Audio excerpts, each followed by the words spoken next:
Before dawn breaks over Bulawayo, the city's informal markets are already awake.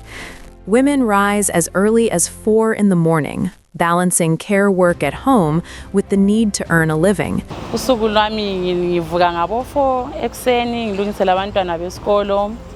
Labantwana bami abayi2 engihlala labo. Every day, they step into public spaces that test their resilience, but also reveal their strength. So ngiyavuka ekseni balungisela umphako. Ngabo 6 engifika lapha esitholo ngizothi qala ukuthengisa. Ngabo 8 sengitshayisa ngihamba endlini. Lona luba nzima kwesinye isikhathi sibili ngoba isikhathi engivuka ngaso kuyabe kusekuseni kakhulu. But ngiyazama ukuthi ngikwanise ukumanage ukuthi lami in time bese ngisemsebenzini labanye. Yabo mangivela la emsebenzini ngabo 7:30. Njenga these days izulisina so kuba nzima kakhulu ngoba yimi ngifika ngipheka ngisenzani ngiqala ukuwatsha.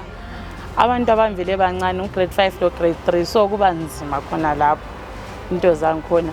These markets are not easy places to work. Broken roofs leak when it rains. The sun offers little mercy when shade is insufficient. Potholes slow movement, toilets are unhygienic, and competition for space is constant. For many traders, survival depends on navigating congestion, uncertainty, and exclusion day after day. Especially in this rainy season, ama-sales italo. Ngoba khathesi impahla sometimes kuyabe kungumntwana ufice sokunethiwe akusahambi kahle. Lalapha ilanga lithisa impahla zethu ziyatsha. Ugcina usuluza sibilo kokuthi ungasakuthengisa. Kuyabe sokuthiswele langa. So besicela ukuthi sometimes sinabantwana abancane. Mina njengomama ngiyabe sengiphathe kanzima ukuthi ngibona abantwana playing around khathesi izolo leyana. At least nxa singathola indawo yokuthi abantwana batshone begcinwe khona ekseni bethathwe ntambama nxa singasizakala. Yet, despite these conditions, informal traders endure. Not because the work is easy, but because it is essential. These markets feed families, sustain neighborhoods, and keep the city alive. We still carry on and come. Now, Mama, you have to strive for everything. To tell us something, you have to strive. So, a bad day, you come again tomorrow and try again. They tell themselves, good eventing as some savings. Ngoba kumele ube lama goals like someone who's at work or catch away. You have to tell yourself ukuthi ngiziqhatshile. So you have to give payment to yourself. Over time, traders realized that enduring hardship in isolation was not enough. They began organizing, forming associations to speak about their challenges and demand change. But fragmented voices struggled to be heard. So the turning point came when traders chose unity over separation, forming an apex body that could speak collectively for the informal sector. Associations are supposed to come together. Through this unified platform, traders engaged the city directly, advocating for more vending spaces, recognition of weekend trading, and policies that reflect the realities of informal work. Their message was clear. Informal workers are not temporary actors in the city. They are permanent contributors to its economy and social life. This shift in organizing opened new conversations. Gender experts emphasize that urban planning must go beyond regulation. Cities must be designed to facilitate trade, protect dignity, and respond to the lived experiences of women who dominate the informal economy. Safety, accessibility, sanitation, and protection from harassment are not extras. They are necessities. When we are talking about gender-responsive planning, we are also talking about promoting inclusive policy that is also data-driven. we would know that the informal economy exists, and in knowing that the informal economy exists, we would know how many women are vendors and what they are selling wherever they are selling.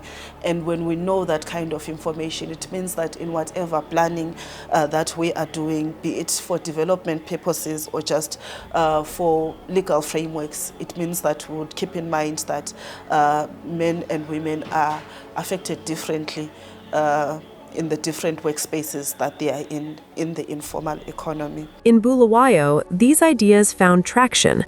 With support from Friedrich Ebert Stiftung and local partners, traders, civil society, and the city council began working together under the Just City framework, grounded in dignity, inclusion, democracy, safety, and affordability. We need to facilitate trade instead of just regulating it. With the informal economy as it is right now, the thinking that our city, that our country has is regulating. Let's make sure that they pay this much money, they sit here, but that restricts how the informal workers operate. So instead of just regulating, let's facilitate trade. So planning has to be consultative. It also has to be meaningful and inclusive, because women themselves in the informal sector are also not a homogeneous group. We should take note of women with disabilities and the different groups of women that are there as well. The city acknowledged a changing reality. As the formal economy contracts, the informal sector has become central to urban survival. Supporting informal workers is no longer optional. It is fundamental to inclusive urban development. To that extent, they are not enemies of the city. These are residents, and we've got to devise a policy that ensures a balance between the rights of vendors in the city, but also the rights of the formal businesses. And that is what has informed the policy. And so we've developed this policy. It has at its core the understanding that we have to develop alternative, attractive venues for vendors to operate from. It's no use just coming in with baton sticks and tear gas and trying to move vendors out of where they are now. We have to provide alternative, attractive places for them to operate from. Bulawayo's experience shows that when informal workers are recognized as stakeholders rather than obstacles, cities can transform. Hostile spaces become places of opportunity. Marginalized voices shape policy, and dignity becomes a guiding principle, not an afterthought. This is not just a story about markets.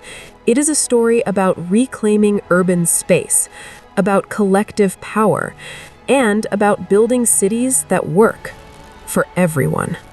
These are the broad plans. We're a long way off them, but we do have the structure going forward.